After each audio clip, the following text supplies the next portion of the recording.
Baik, kita mulai. Bismillahirrahmanirrahim. Assalamualaikum warahmatullahi wabarakatuh. Alhamdulillah hari ini kita bisa bertemu ya untuk mata kuliah statistik 1 yang dimana hari ini kita akan bahas bab 5 tentang ukuran pemusatan, Baik, kita langsung saja. Untuk tujuan pembelajaran ya diharapkan kita memahami arti dan manfaat dari beberapa ukuran pemusatan. Kemudian kita juga bisa menggunakan rumus-rumus ukuran pemusatan ya.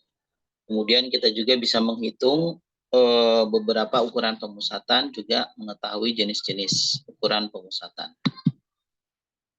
Oke, kalau kita perhatikan di sini di sini ada tabel hasil wawancara ya. Yang dimana di situ ada dua perusahaan ya, perusahaan A dan perusahaan B ya. Nah, untuk perusahaan A dan perusahaan B ini dia punya rata-rata 46 untuk perusahaan A dan 48 untuk perusahaan B. Jadi kalau kita lihat, walaupun secara totalnya perusahaan B itu lumayan besar ya, 240, untuk perusahaan A-nya 230, rata-ratanya yang besarnya itu di perusahaan B, yakni 48. Sedangkan perusahaan A-nya 46. Ya, walaupun rata-ratanya atau nilai yang mewakili himpunan atau kelompoknya ini kurang lebih sama ya, hanya beda dua angka ya secara rata-rata. Namun kalau kita melihat dari sebarannya, ternyata perusahaan B mempunyai sebaran yang sangat tinggi perbedaan antara satu karyawan dengan karyawan yang lain. Jadi nilai yang terbesarnya itu 100, yang terkecilnya 15 ya. Jadi gapnya ini besar. Berbeda dengan perusahaan A di mana di situ antar karyawannya gapnya tidak terlalu besar.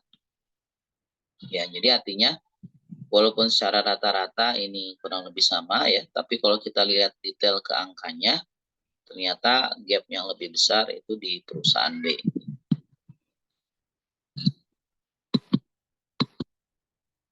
Baik, untuk rata-rata hitung, kita bisa menggunakan dua metode. Yang pertama rata-rata hitung populasi, yang kedua adalah rata-rata hitung sampel ya. Kalau sampel kita mengambil misalnya tahun ke-2, ke-4, ke-6, ke-8, dan ke-10. Nah, kemudian untuk rata-rata populasi kita ambil ke keseluruhan dari tahun ke-1 sampai tahun ke-10. Kemudian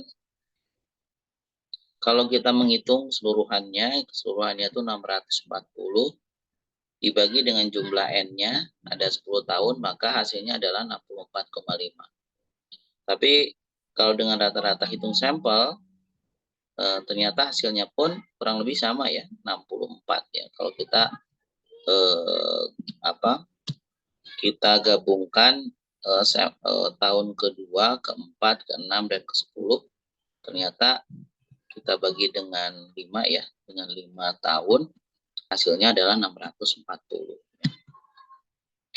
Kemudian kalau kita melihat di sini rata-rata hitung data berkelompok ya, di mana rumusnya adalah F dikali X, jadi F-nya 8 dikali 2 ditambah 6 kali 3 ditambah 4 kali 4 dan seterusnya. Kemudian dibagi 15. 15 itu adalah sigma F ya, jadi penjumlahan dari semua F.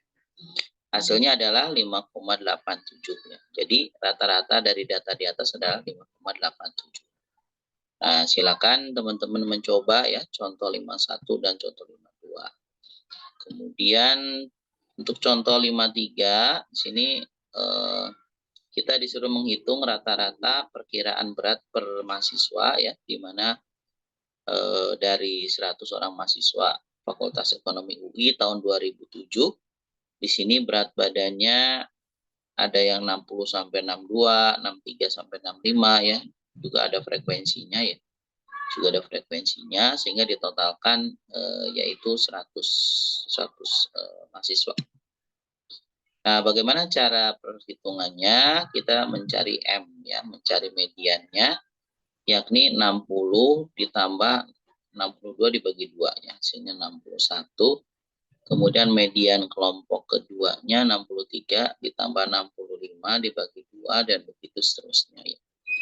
Kemudian dari sigma M ini 61, 64, 67, 70 dan 73 kemudian dikalikan dengan frekuensi ya. Frekuensinya 5, 18, 42, 27 dan 8. Sehingga MF-nya di situ dari 305 sampai 584 sehingga sigma M kali F-nya adalah 6.745.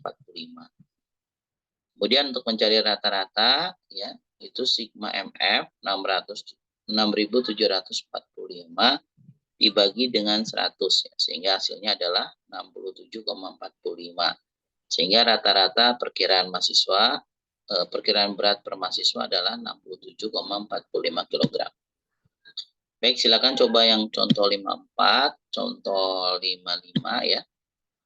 Nah, kemudian untuk median, di sini ada sekelompok nilai diurutkan dari yang terkecil sampai yang terbesar ya. Kemudian kita diminta untuk mencari mediannya. Kalau jumlah kelompok nilainya itu ganjil ya, seperti 3, 5, 7 dan seterusnya, maka kita menggunakan rumus ini ya. Jadi K sama dengan N kurang 1 dibagi 2. Kemudian setelah kita dapatkan K-nya, maka kita bisa mencari medianya di nilai X per K ditambah 1 ya, atau nilai yang ke K tambah 1. Ini contohnya. Bila N sama dengan 11 ya, maka K-nya adalah N dikurang 1 dibagi 2, yaitu 11 dikurang 1, 10 berarti ya, dibagi 2 berarti 5. Ya. Jadi medianya adalah angka ke-5 ditambah 1, berarti angka ke-6. Angka ke-6-nya itu adalah 80. Ya. Berarti jawabannya untuk N sama dengan 11, medianya adalah 80. Nah, kalau misalnya N 13, jadi gimana? 13 dikurang 1, berarti 12, ya. Dibagi 2, berarti 6. Jadi medianya angka ke-6 ditambah 1, berarti angka ke-7, yakni 85. Nah, bagaimana kalau N-nya 7? Kalau N-nya 7 berarti 7 dikurang 1 bagi 2, yakni 7 kurang 1, yakni 6 dibagi 2, yakni 3. Nah, kemudian nilai ketiga di 3 plus 1 atau keempat ya, keempat yakni 70. Ya. Itu untuk N ganjil. Kalau N genap bagaimana? Kalau N genap, untuk K-nya kita tinggal N dibagi 2 aja ya. N dibagi 2, kemudian nanti medianya itu nilai ke K ditambah nilai ke K ditambah 1 dibagi 2. Ya. Jadi kalau N-nya 8, maka K-nya adalah 8 dibagi 2 sama dengan 4. Kemudian angka keempat ditambah angka kelima ya, dibagi 2. Angka keempatnya ini 75 ditambah 80, berarti 155 dibagi 2. Dibagi 2 berarti berapa? 77,5 ya, kalau salah ya. 77,5. Benar nggak? 155 75 ya, sekitar 77,5 ya. 77,5. Kalau N sama dengan 10 berarti K-nya 10 dibagi 2 yakni 5. Berarti angka ke-5 dengan angka ke-6. 80 ditambah 83, 163 dibagi 2 berarti 81,5. Kalau N sama dengan 12, maka 12 dibagi 2 yaitu 6. Berarti angka ke-6 dengan angka ke-7. 83 ditambah 87 hasilnya 190 dibagi 2 sama dengan 85. Jadi medianya adalah 85. Nah, kalau modus bagaimana? Modus adalah suatu nilai, kelompok nilai, di mana di situ frekuensi mempunyai frekuensi tertinggi atau nilai yang paling banyak terjadi. Jadi kalau kita lihat di sini ada modus di situ yang kelompok A ya, ada 3, 3, 5, 9, 9, 10, 10, 10. 11, 12, dan 13. Kalau di kelompok A ini, modusnya yang mana? Modusnya yakni yang 10, karena dia paling banyak keluarnya ya, yakni 3 kali. Yang lainnya tidak ada yang keluar 3 kali. Nah, untuk yang B-nya 3, 4, 5, 6, 7, 8, 9. Modusnya berapa? Tidak ada modusnya ya, karena semuanya keluarnya 1 kali. Sedangkan yang C-nya 4, 5, 6, 6, 7, 8, 9, 9, 10.